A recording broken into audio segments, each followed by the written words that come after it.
beberapa tempat yang disunatkan padanya untuk mengambil wudhu. Nah, di mana saja, kapan saja.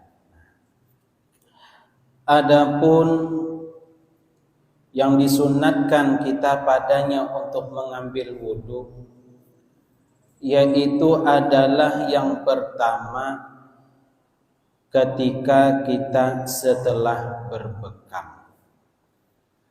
Jadi orang yang setelah berbekam, bahasa lain berbekam itu bersumuk. Orang berbekam itu biasanya Pak lah amun di kepala ada munnya berambut bulat. Nah di sini berlubang, dilubangi itu ada alat khusus untuk berbekam itu Pak lah. Nah jadi apabila kita setelah berbekam tersebut, nah kita disunahkan untuk mengambil wudhu. Kebiasaannya orang yang berbekam itu bila kena penyakit sakit kepala yang kuat biasanya, itu kebanyakan orang itu yang membekam itulah berbekam itu. Dan juga orang melakukan berbekam ini Pak lah, kalau selagi bisa tidak dilakukan, kalau bisa jangan dilakukan. Kenapa? Karena kebiasaannya menagih di orang. Bila tak mulai sekali, biasanya hendak mengulang lagi tuh. Nah, karena berbekam itu membuang darah kotor.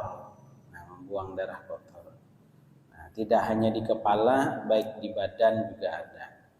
Nah, jadi dilubangi sedikit, nanti tas dilubangi sekitaran untuk tempat meletakkan bekamnya itu, baru nanti kulit itu dilukai. Dilukai, nanti ada orang dahulu biasanya pakai gelas kaca, dipanasi, letakkan di mana yang sudah mau dilekam itu situ. Nah, nanti keluar situ darahnya. Nah, jadi mengeluarkan darah dari tubuh berbekam itu. Nah, ini biasanya menagih Pak lah, bola bila sudah termulai. Nah. Dan lagi disunnahkan mengambil air wudhu atau air sembahyang, yaitu adalah setelah membuang darah kotor. Nah, membuang darah kotor. Dan lagi setelah keluar darah daripada hidung. Nah, jadi orang bila keluar darah dari hidung misalnya, maka disunahkan dia mengambil air wudhu. Nah, biasanya keluar dari hidung ini darah kebiasaannya kena restung orang. Nah, karena restung keluar darah bila karena panas kuat, nah mulai keluar darah dari hidung. Nah. Dan lagi disunahkan mengambil air wudhu adalah setelah mengantuk. Bila orang mengantuk itu disunahkan mengambil air wudhu. Karena orang mengantuk itu diganggu, ada yang mengatakan diganggu oleh musuh-musuhnya manusia. Nah, itu terutama para tentaranya iblis dan syaitan. Nah, dihantu-hantuinya mata itulah. Nah, apalagi biasanya mengantuk ini kebanyakannya lah apabila timbulnya itu kebanyakannya awalnya mata sigar, tapi setelah mendengar hal-hal yang baik atau melihat hal-hal yang baik, biasanya itu mata mulai itu. Coba aja Pak lah kita bandingkan lah, lepas maghrib biasanya mungkin kita mata nyara, orang kada lapah lah. Dibawa nonton TV kada apa-apa, dibawa melihat sesuatu, menonton yang macam-macam tontonan mungkin tidak mengantuk. Tetapi coba saja Bapak lihat buku atau membaca Al-Quran, itu mulai mata tuh kalak gitu. Nah, mulai kirip-kiripan. Nah, begitu juga mungkin hadir dalam satu majelis yang membicarakan tentang kebaikan. Mun pandiran biasanya diambil di kadai kopi kada mau mengantuk, tapi pas duduk di majelis mulai mengantuk. Kenapa? Karena kalau di tempat kebaikan, itulah musuh-musuhnya manusia itu mulai juga menggoda. Kayak apa caranya inyani jangan sampai mendengar atau jangan sampai melihat hal-hal yang baik. Nah makanya bilang ngantuk itu dibawa berwudu untuk mengusir yang menyebabkan ngantuk itu. Nah Bapak perhatikan aja lah, baik Bapak, Ibu, anak kita, lihat aja lah. Nah mulailah bila berhubungan tentang kebaikan mulai mengantuk. Nah apalagi dalam majelis lah, mulai orang salam membuka pembicaraan yang akan dibahas, mulai matanya kalat. Itu kenapa? Kalau orang ngantuk biasanya telinga akan samar. Nah kalau telinga samar, maka ilmu yang didapatkan pun tidak bisa menjadi tidak sempurna. Itu ujungnya lah di pendengaran tuh jerguru ke ini aja. Sekalinya kenyataannya gara-gara ngantuk yang disambil itu hanya separuh, kada boleh gitu, tapi kada bolehnya kada tahu. Nah, lah makanya kita disunahkan lagi untuk berwudu ketika mengantuk. Dan lagi disunatkan setelah tidur dengan menetapkan dua punggungnya pada tempat duduknya, sunat lah. Taguring dalam berduduk, bangun. Nah, tapi wudunya kada batal itu Pak lah. Karena kalau tetap pantatnya pada lantai lah, tidak ada bergeser dalam perubahan yang membatalkan tersebut, nah maka tidak batal. Nah, tetapi setelah bangunnya disunatkan untuk mengambil air wudu. Dan lagi sunat setelah muntah. Nah, jadi setelah muntah sunat berwudu. Dan lagi sunat setelah memakan sesuatu yang dimasukkan dengan api. Artinya setiap makanan maupun minuman yang dipanaskan dengan api. Nah, apa kira-kira panaskan dengan api? Nah, banyak aja Pak lah. Nah, dan lagi sunat setelah makan daging unta. Soal Pak makan daging unta berwudu, berwudu sunnah. Tapi di wadah kita kadada terlihat unta Pak lah, jadi agak ngalih mengamalkannya. Dan lagi sunat memakan setelah memakan sesuatu, dan sunnah setelah daripada mengupat-ngupat orang. Artinya setelah menghilang lah. Jadi sunnah wudu walaupun belum batal wudunya.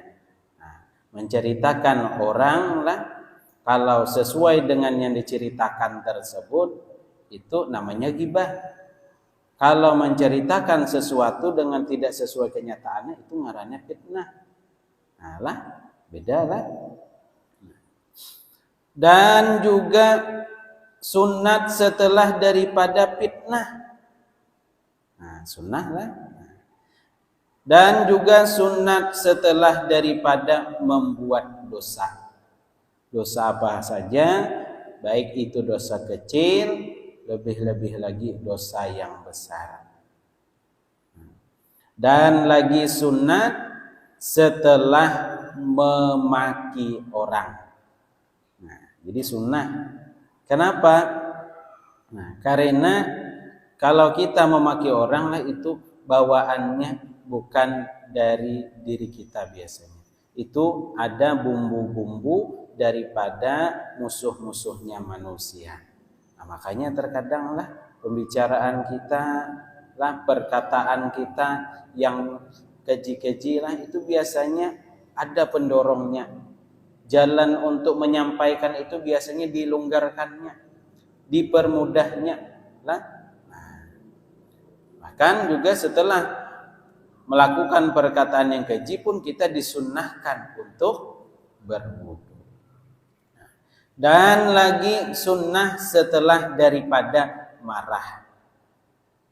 Jadi setelah marah sunnah kita berwudu. Agar apa? Karena marah itu bawaannya adalah unsurnya dari api kebanyakannya. Nah, unsur dari api itu mudah-mudahan dengan disiram dengan air wudu, api tersebut akan padam. Dan kemarahan tadi pun akan menghilang, mereda. Dan lagi setelah daripada memikul mayit. Nah, jadi limbah setelah memikul mayit lah kita sunnah melakukan wudu. Nah, dan juga sunnah setelah menyentuh mayit. Nah, jadi setelah menyentuh mayit lah kita sunnah melakukan mengambil air wudu. Nah, bahkan sampai disunnahkan kita untuk mandi. Nah, jadi mandi Paklah kita disunnahkan setelah memikul menyentuh mayit tersebut. Bahkan setelah takziah pun, setelah takziah kepada orang yang meninggal, nah kita dianjurkan untuk mandi. Nah, sampai mandi lah. Karena kenapa menjadi disunnahkan? Karena ada mungkin bakteri-bakteri yang terdapat pada mayit tersebut yang mungkin hanya bisa dihilangkan dengan air wudu dan mandi tersebut. Makanya Paklah terkadang Bapak perhatikan saja sendiri diri Bapak ketika setelah mendekati mayit, biasanya fisik Bapak agak menurun. Kenapa menurun? Nah, itulah mungkin unsur-unsur daripada jenazah tersebut. Nah, membuat tubuh kita itu menjadi biasanya kadang lemas, Paklah. Nah, makanya disunnahkan kita untuk mandi maupun wudu tersebut, Paklah. Takuni aja lah, apalagi yang tukang pemandian biasanya itu limbah memandikan tuh biasanya awaknya menang tapi sihat Paklah. Arti kada tapi sihat itu kada tapi nyaman ketika sebelum dia mengunjungi jenazah itu. Dan lagi sunnah ketika hendak tidur. Nah, jadi setelah hendak tidur, bukan setelah ketika hendak tidur itu kita sunnah wudu Paklah. Nah, sunnah wudu. Dan ketika hendak membaca Al-Quran atau zikir lah, atau hadis Nabi Sallallahu Alaihi Wasallam. Jadi ketika hendak membaca Al-Quran, Paklah sunnah kita hendak membaca bukan memegang Al-Quran, Paklah. Kalau kita memegang Al-Quran, Paklah kita dianjurkan, bahkan kita dituntut untuk melakukan wudu. Nah, ketika membaca itu bisa aja mungkin menghafalkan atau menyimakkan bacaan Quran kan. Nah, jadi sunnah kita mengambil air wudu. Kalau menyentuh mushafnya Paklah tidak boleh dengan tidak berwudu. Nah. Dan ketika hendak duduk dalam masjid. Nah, jadi hendak duduk dalam masjid lah kita wudu. Nah, walaupun kita tidak melakukan sholat ataupun tidak melakukan zikir, mungkin hanya hendak duduk-duduk aja di masjid Paklah. Nah, jadi sunnah kita mengambil air wudu. Dan ketika hendak lalu daripada masjid pun kita disunnahkan. Nah, lalu daripada. Dan ketika hendak belajar ilmu. Nah, dan ketika hendak membawa kitab ilmu maupun ketika menulis ilmu. Nah, kita dianjurkan untuk berwudu, sunnah hukumnya. Kenapa? Nah, karena ilmu itu adalah nur lah.